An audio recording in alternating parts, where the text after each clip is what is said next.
Hey. Hi, everybody. Today we are going to talk about, or I'm going to share my birth story of my fourth child. For those of you who have not been following, but most people have, I had a little girl in February, and I want to share my experience. I shared my birth story for my second and third child. My first child, I was not on social media in the capacity that I am now.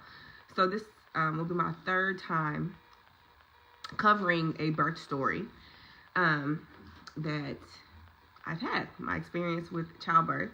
So for those of you, I guess to share my experience and what I do. I am the owner of GlamAlchemy.com.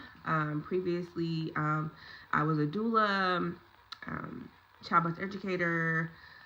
Oh God, I did so much. Lactation counselor, and I have a degree in women's health. So that's something that women's health is something that I'm very passionate about, and is a big part of my skill set, my expertise. And I also do hold classes on. Oh, I got a coughing baby right here. Hold on, you okay? Okay. Too much milk? You have too much milk went down that part? Okay. I do have a course that is coming up. I have one course that is already previously recorded. It's a self-paced course. That is my high-level course. That is my comprehensive women's health program, which I will be putting in the comments and in the description box once posted on YouTube. And then I have my 3-week women's health intensive, which starts this Sunday, where I will be teaching about, and in my high-level course, I also discuss this. We discuss women's health herbs. So this is pretty much training to become a women's health herbalist. The 3-week comprehensive, the 3-week intensive is like an entry level. The high level course is more in depth. We talk about medical astrology. We talk about everything in that high level course. In the intensive, we pretty much go over the basics. So we're going to talk about women's health, metaphysical health, which is the social determinants and emotional determinants of disease. Why certain diseases pop up in certain people. We will also discuss contraception, which is the hot topic. Birth control, if you don't know what contraception is. Contraception, pregnancy, postpartum. We even talk about menopause, and holistic treatments for that. And of course, then we have a portion of the class where we talk about herbalism and dosage and just herbs as a whole. And we pretty much just discuss everything women's health that you could possibly imagine, and holistic treatments for those things.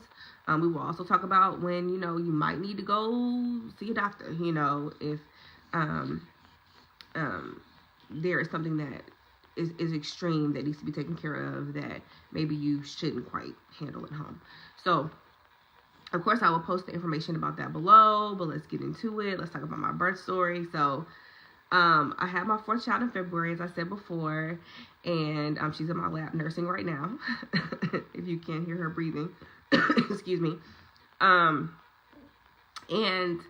just to kind of back up a little, because I'm also going to talk about my birth team drama. I've never really hired a birth team.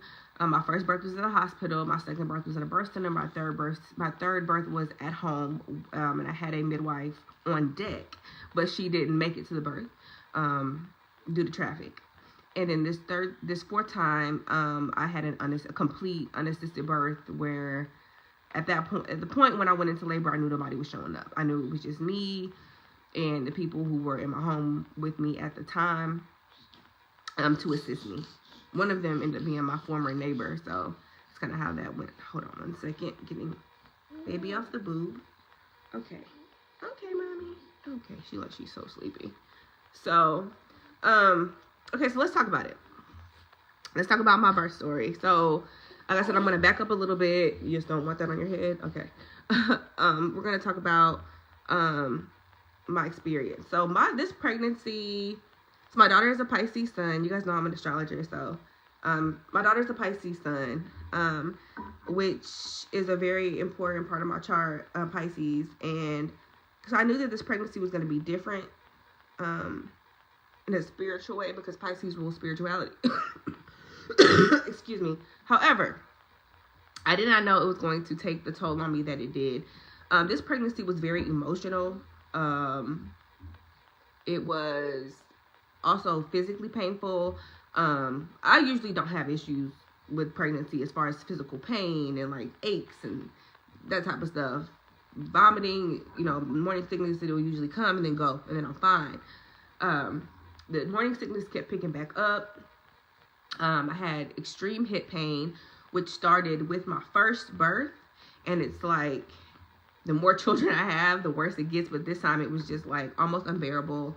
Literally walking, sitting, any type of movement that involves your hips and your legs, it hurt. By the time I got to about 7 months, 8 months, 9 months, it just got increasingly worse as time went on. I was very, very, very ready to have the baby. By the time January hit, end of January hit, I was over it. I was over it. Oh, and before anybody asks, because I'm sure somebody will, my lipstick and my eyeshadow are from my website, glammalchemy.com/glam.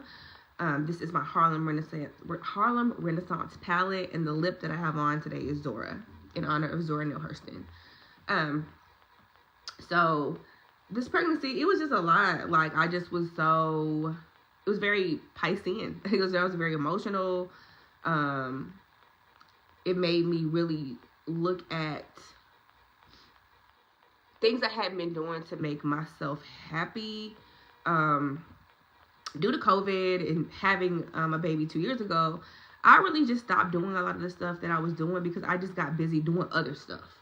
Like, I got so busy doing other things that I just stopped doing the things that I deemed, I won't say deemed important, but I just really wasn't doing a lot of the things that I normally would be doing. Partially because I was pregnant, some of the things I couldn't do, but also because it was a lot of emotions with this pregnancy. I actually finished a custody battle during this pregnancy. So preparing for court, going to court, having to fly out of state for court. All of that was very, like, it was a lot. It was a lot to deal with while being pregnant and also having a 1-year-old. It was a lot. None of my children are as close in age as my daughters, my last 2 children. So that was also like another thing too. Like, I had never dealt with a baby in diapers and being pregnant ever, because my kids are spaced out. So it was just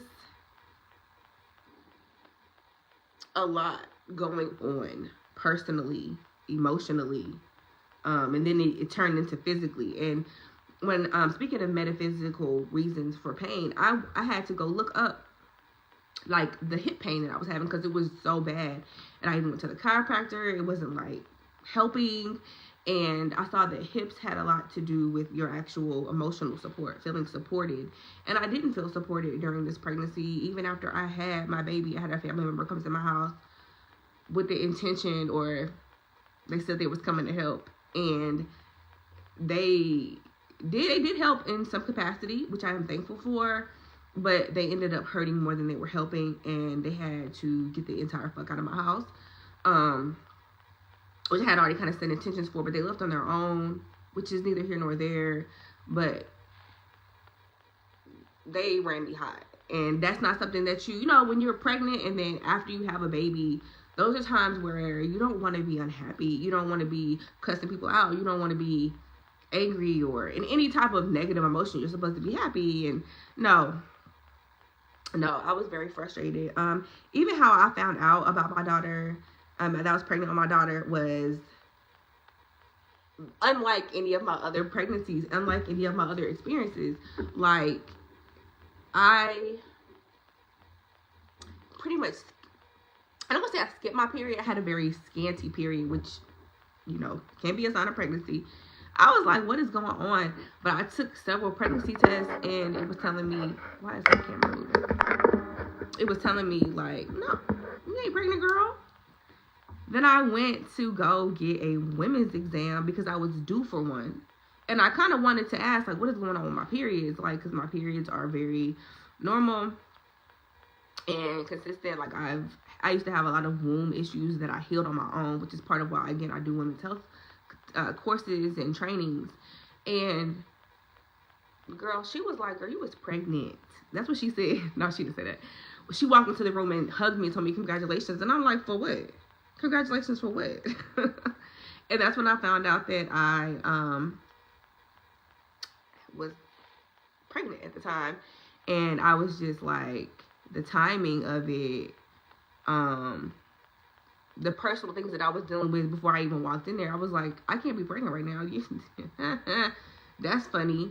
And the irony is, I had been really stressed the month prior. My ovulation was off. I wasn't doing any of my normal contraceptive processes that I teach in my classes. So I wasn't even tracking. I wasn't tracking nothing. So I had no idea that well, actually, I did think about it because I took 2 tests. So I had a little inkling, but the tests were negative. So I was like, no, I'm straight. Like, we good. We Gucci out here. No, we wasn't Gucci at all. Shortly after I found out I was pregnant and made my first appointment to see a healthcare provider, child, I can't even tell y'all. Like, so much happened during this pregnancy. I basically started bleeding. Which I've never dealt with any of my other pregnancies. So I did some herbal things to handle it, and the bleeding did slow down. And then it came to a halt, and I thought I was good. And then like a day or two later, I started bleeding a lot. I was like, okay, am I even still pregnant? Like, what's going on? So I ended up going to the ER, which confirmed for me that I was still pregnant, which is ultimately what I wanted. I wanted to know, like, am I having a miscarriage? Like, am I going to need a DNC, or am I still pregnant? It confirmed that I was still pregnant, obviously. But I had to do some more herbal protocols that I got from my midwife to just make sure everything was good down there. Well, shortly after that, my midwife, who I had hired for my third birth, my third child, she passed away.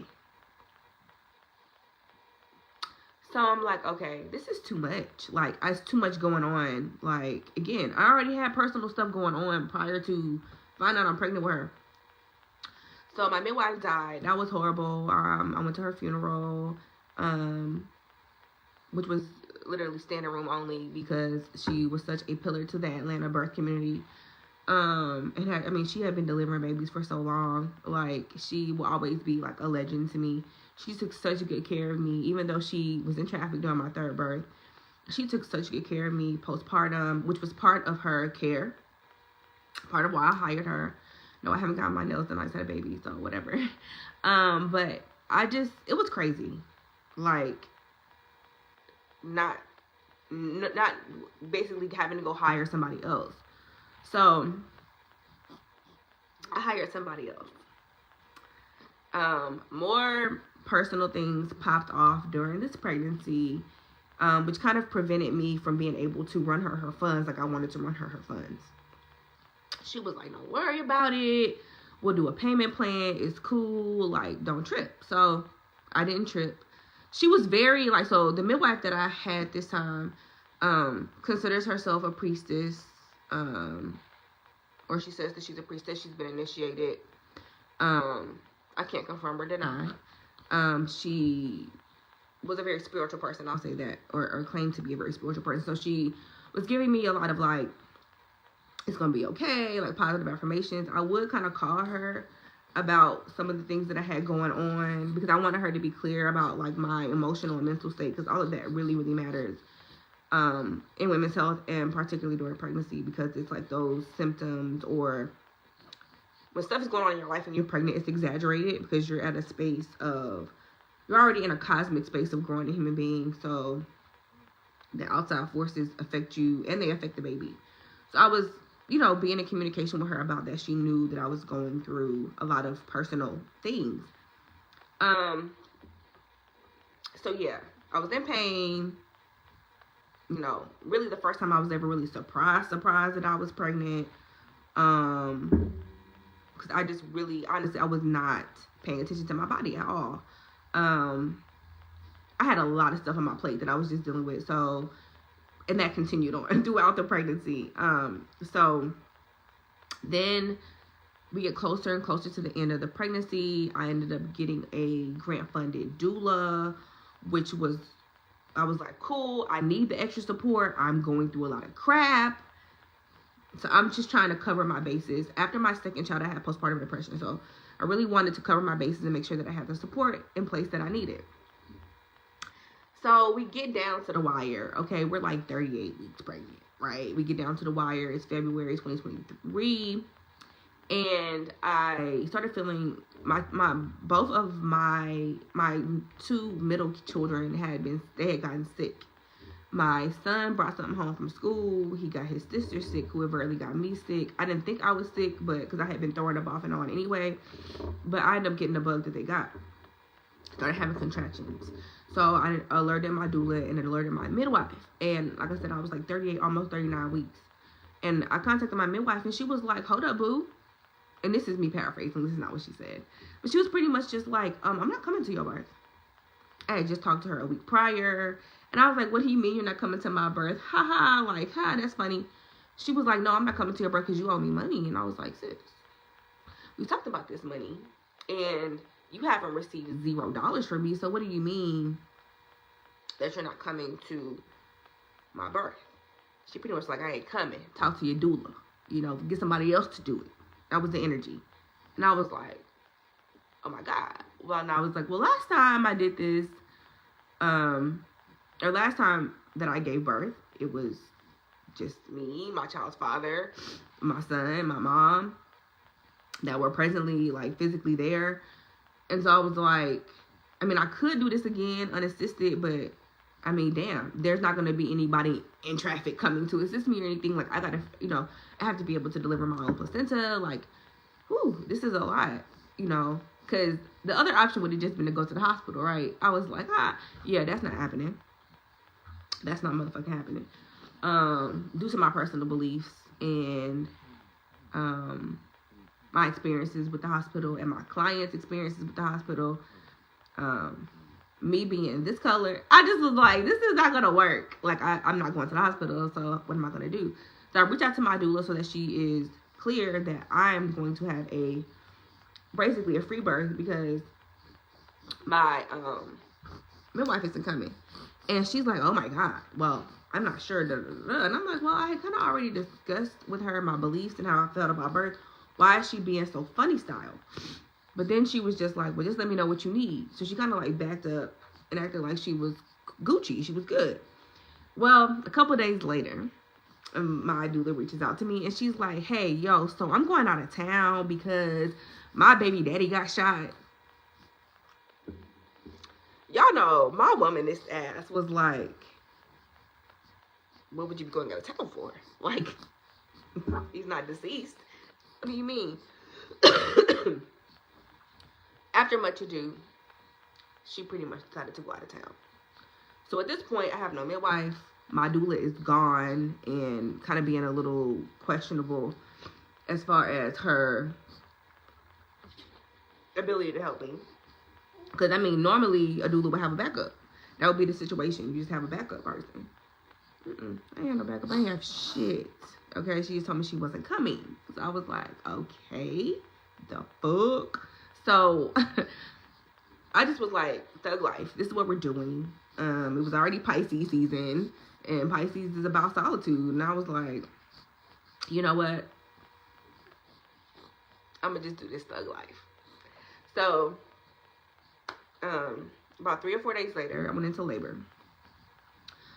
So my labor started at 2 a.m. I was already having like Braxton Hicks contractions prior to this. Again, this is not my first rodeo.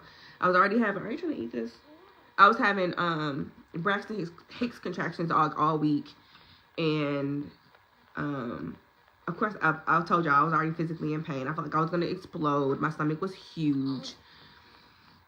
And I was ready. So 2 a.m., I started having contractions that woke me up out of my sleep. And I kind of knew, like, oh, okay, that's how we rolling. Because that's happened to me before. I've been woken out of my sleep with contractions before. So I was like, okay, this might be the real deal. I tried to get in the bathtub and just kind of, like, soak.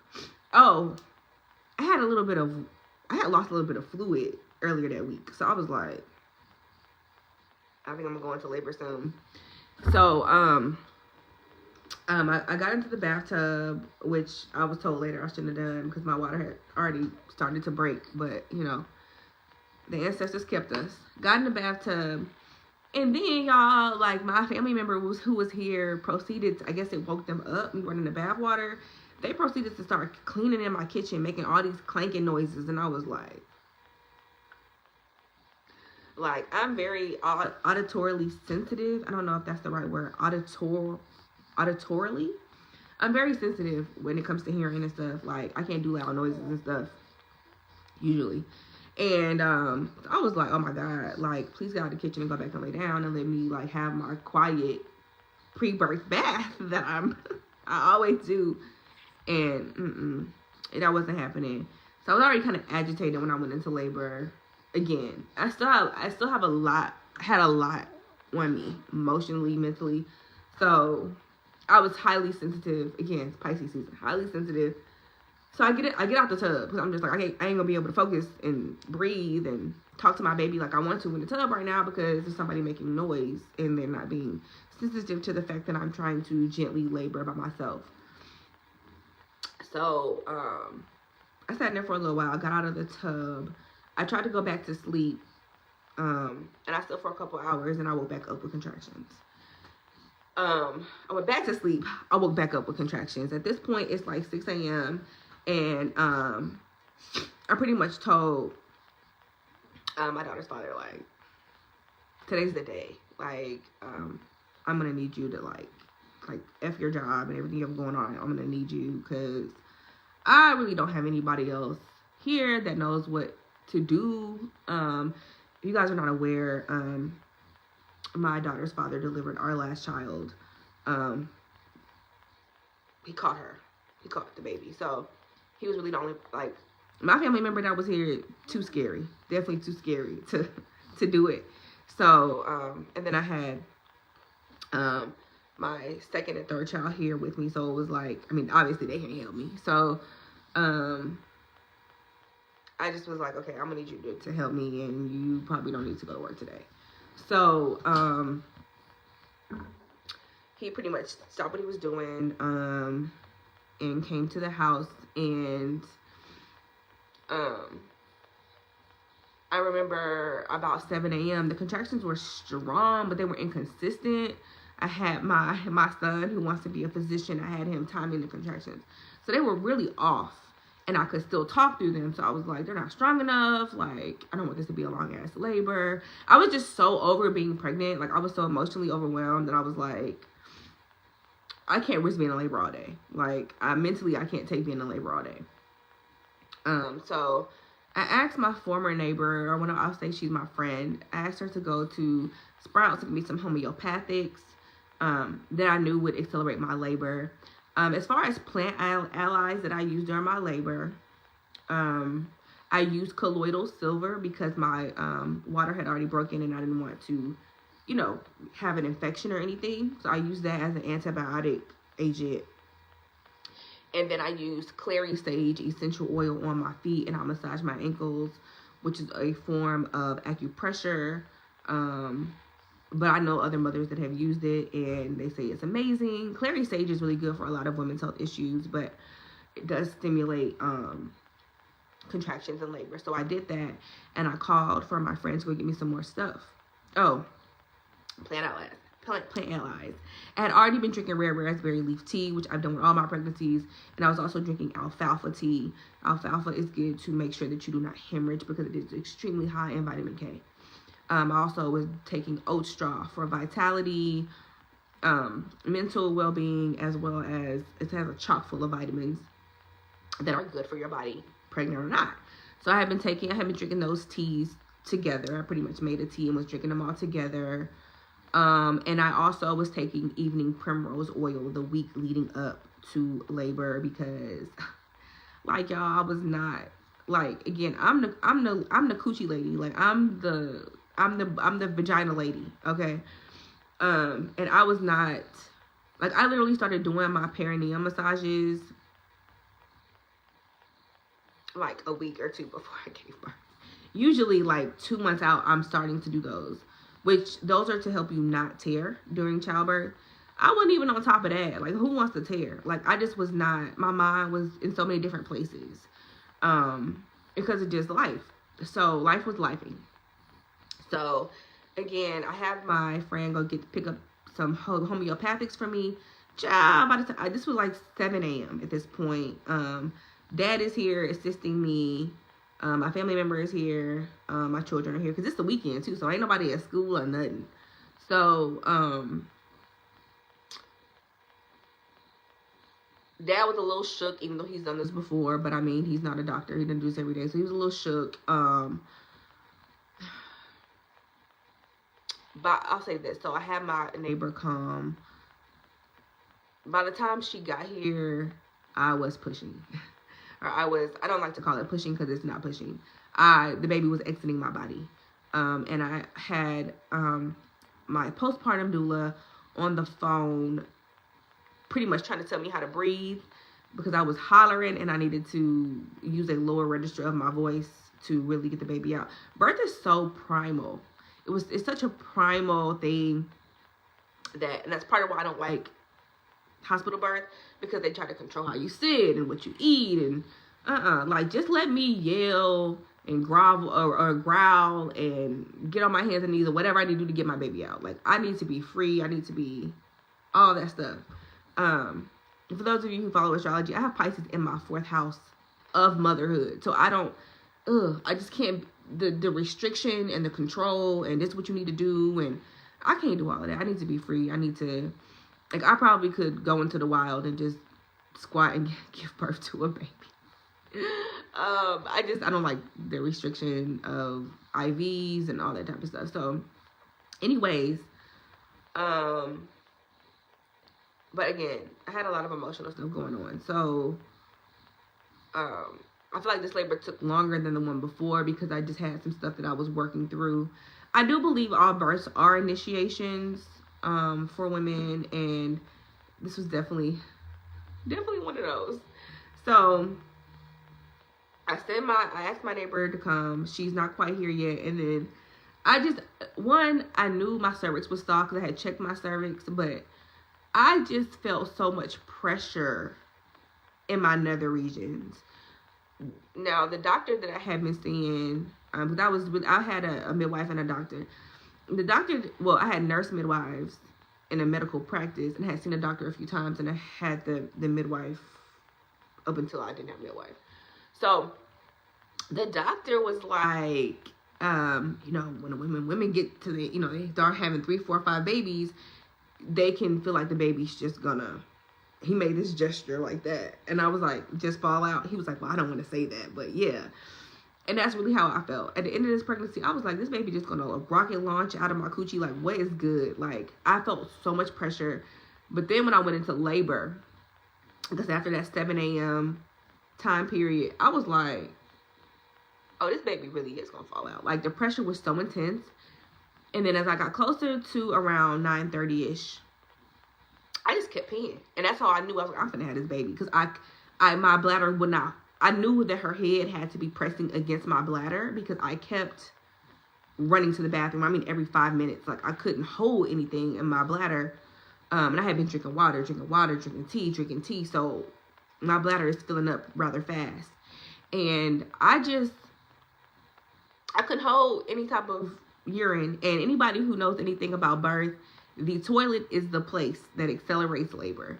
When you are on the toilet, your pelvic floor just kind of says, ah, and does what it wants to do.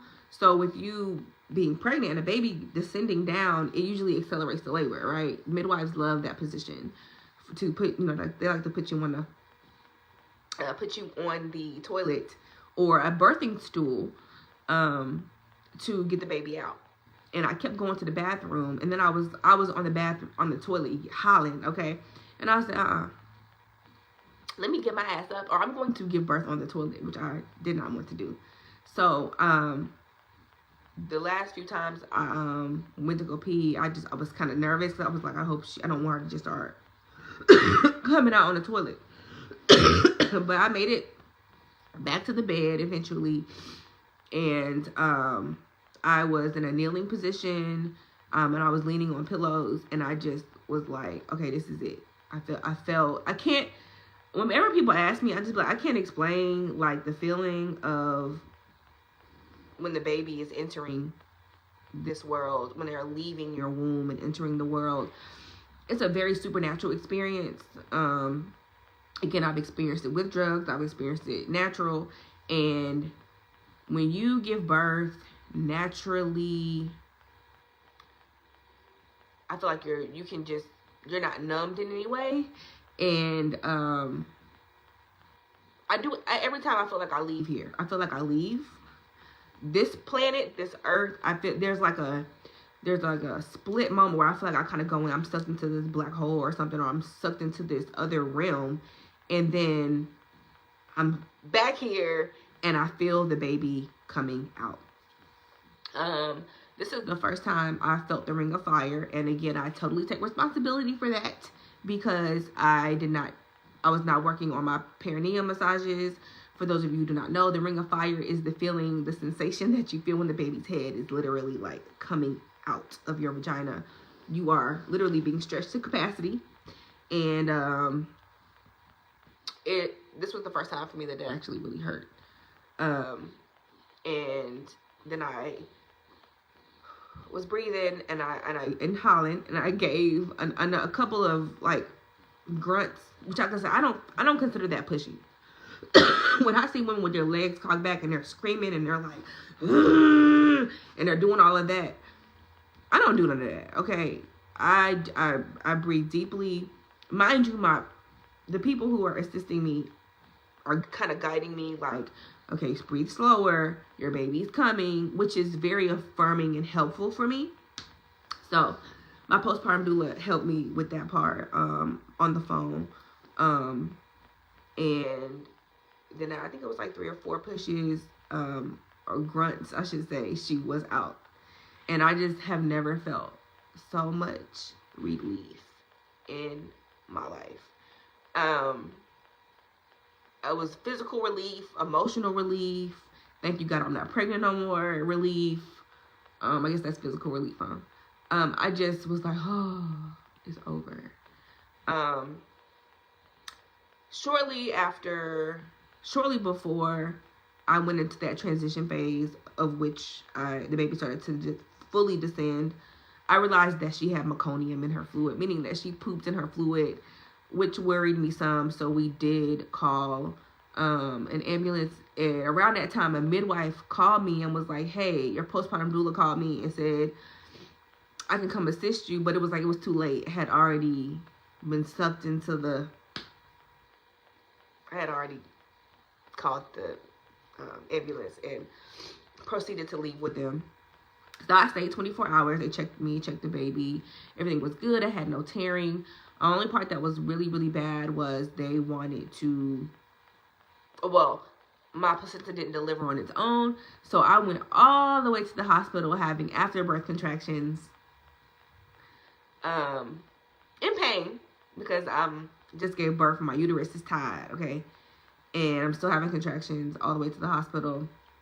Once we got there, the nurse midwife that I had, bloop, helped me pop it out. I was able to take my placenta home, because y'all know I don't play that. And yeah, I got to eat, and I got to check the baby. She was my smallest baby, and I'm not gonna lie, I felt a little bad, because I was like, maybe she was so small, and I say so small, she was almost 8 pounds. So she wasn't underweight or anything at all. But I was like, this is probably due to me being so stressed during this pregnancy. Like, you know, she not even over 8 pounds with the rest of my kids. But it was fine. Again, the ancestors kept us. So they excuse me, they checked her and everything. She was, in fact, though, my longest baby as far as length. So I was like, oh, this is why I still felt big as hell, because she was so long. I stayed for a day. Ended up having to regulate on the doctors because they was trying to scare me, talking about postpartum hemorrhage if I didn't stay another day. But I was like, bump all of that, I'm gonna go home. So I discharged myself and I left, and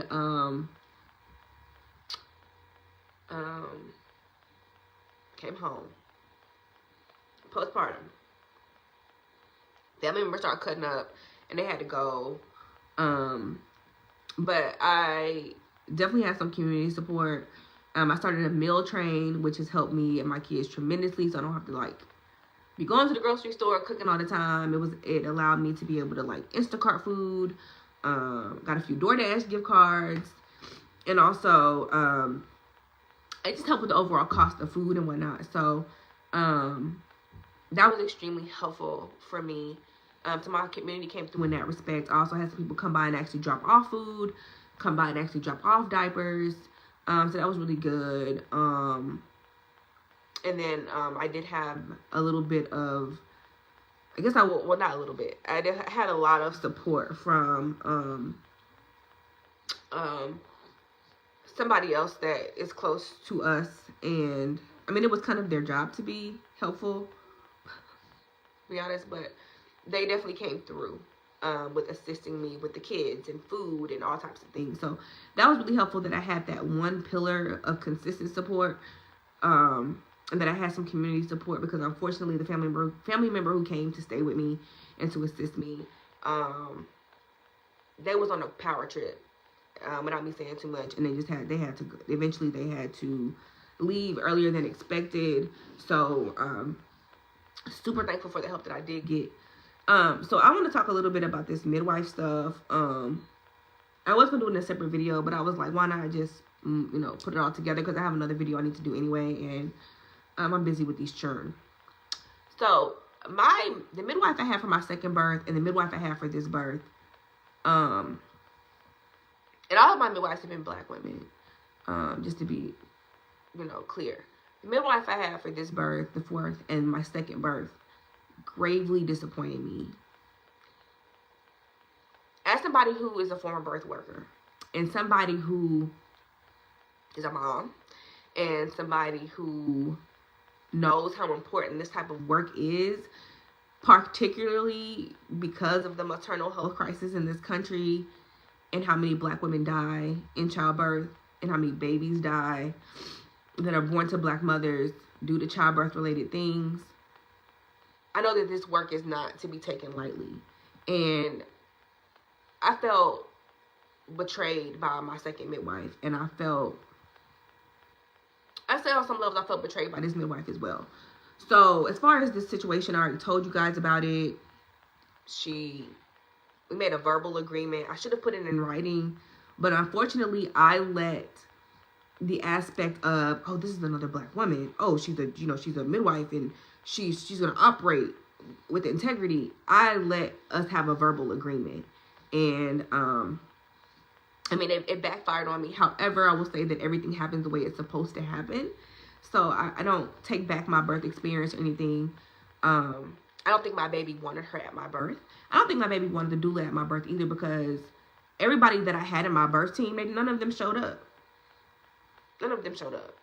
Even my postpartum doula, who I actually had somewhat of a rapport with prior to me getting pregnant, she did not come do my postpartum work for me at all that she was contracted to do. And I just had to deal with it the way I felt like dealing with it. And basically I had to, because they were grant funded, so I had to just reach out to the organization and just be like, send me somebody else, because nobody has been here to help me. The only person who's been here helping me is somebody that I don't even think, child, it was a lot. All of it has been a lot. I'll say that.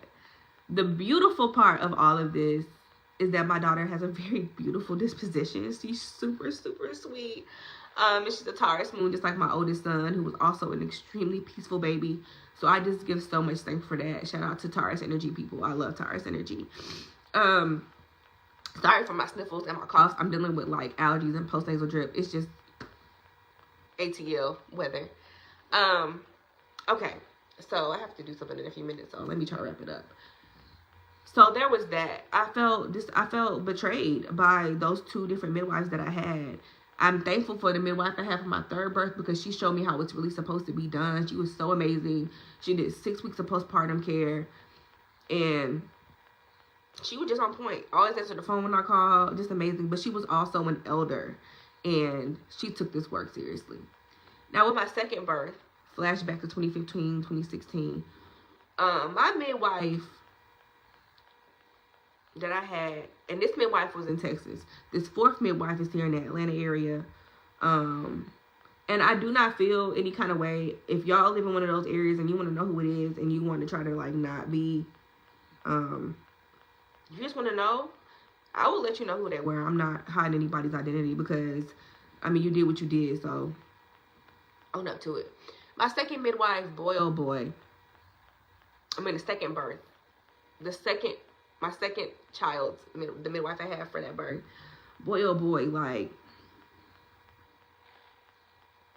I don't have any words for the level of betrayal that I withstood with her because it came after I had my baby. Now, when I was pregnant, I knew she was a holy roller, and I kind of ignored it, and I told myself after that experience I would never do that again.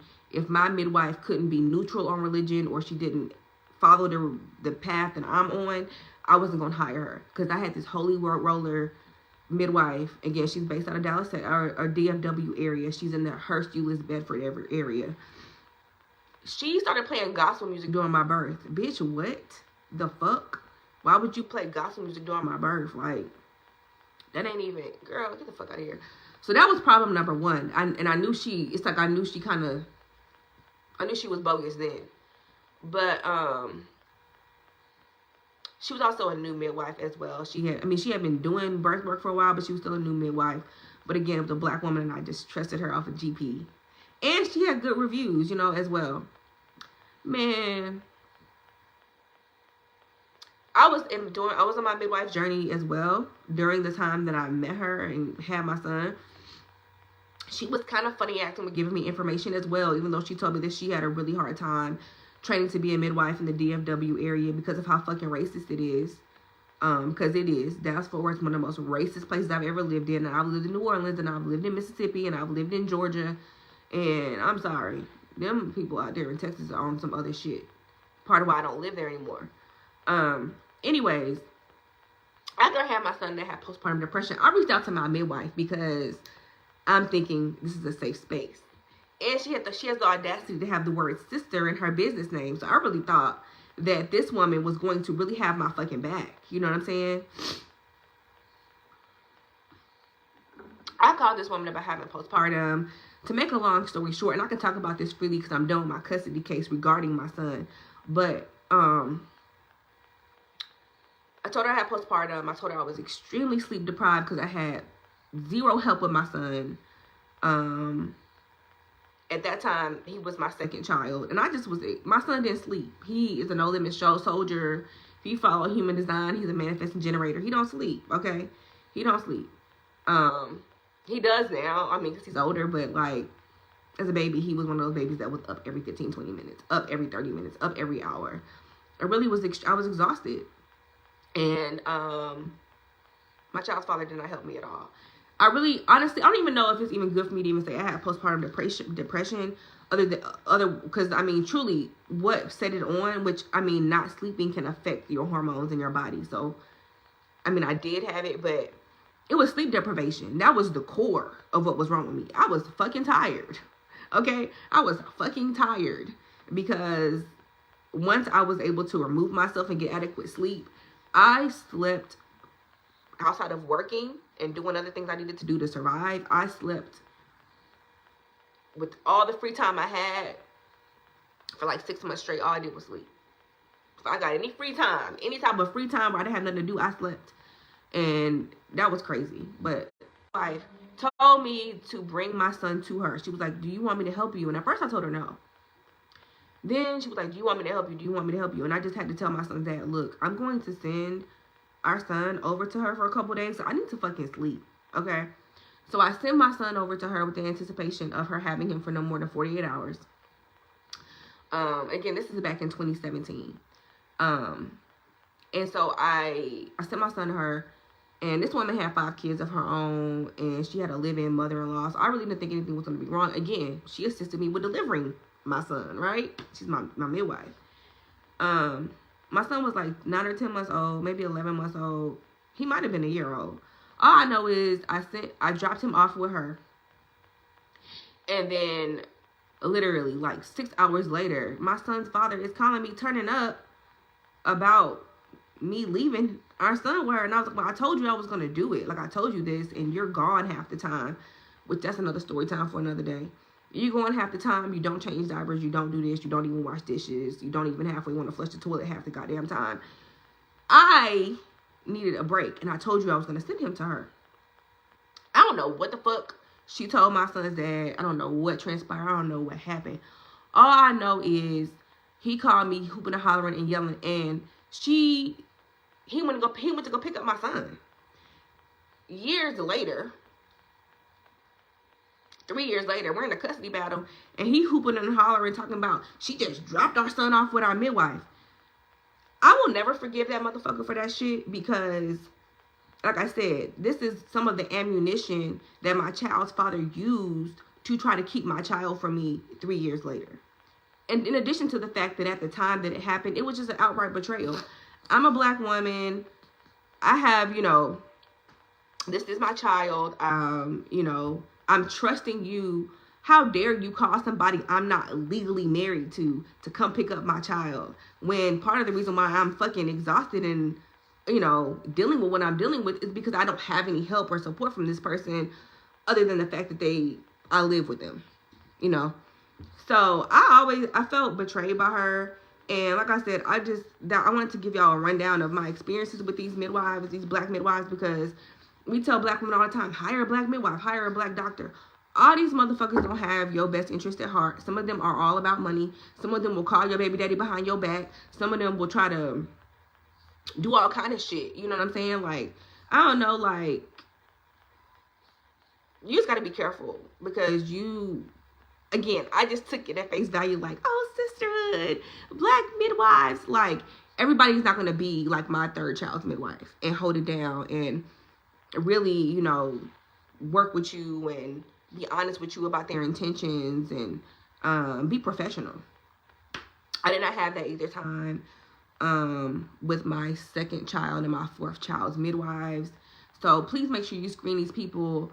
Make sure you have all your paperwork in order, and try to build you a support system outside of them if you can, because it's just amazing how, as a black mother and people knowing the type of things that we're at risk for, that they would still do fucked up things to you at such a vulnerable time in your life, whether you're pregnant or postpartum.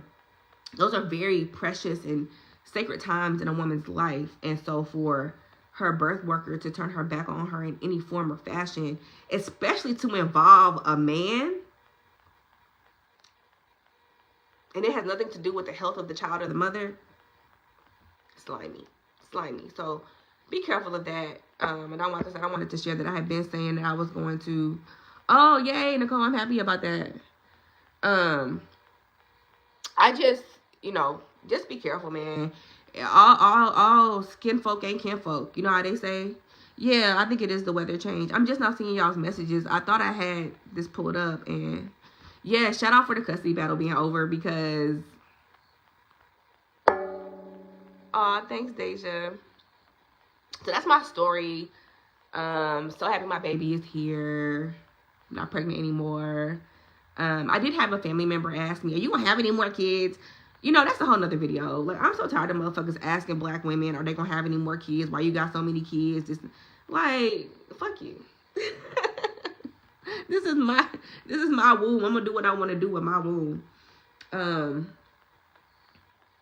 As long as everybody is eating and being treated well, I don't see why anybody would even. That's such a stupid thing to ask a black woman. I'm looking for my shoe so I can go make this move real quick. But anyway, I'm gonna come back with another video very shortly. I just need to go run outside real quick. Yeah, big fuck you, because this is my uterus, and especially if you're not helping me feed these kids or clothe these kids, like, bye. So anyway, let me go run this errand real quick. Ooh, I'm leaning over with the baby. And then I will be back. I'm gonna do another live really quickly. I don't know where my other shoe is. That's so crazy. I just had 2 shoes. Okay, I'll find my other shoe.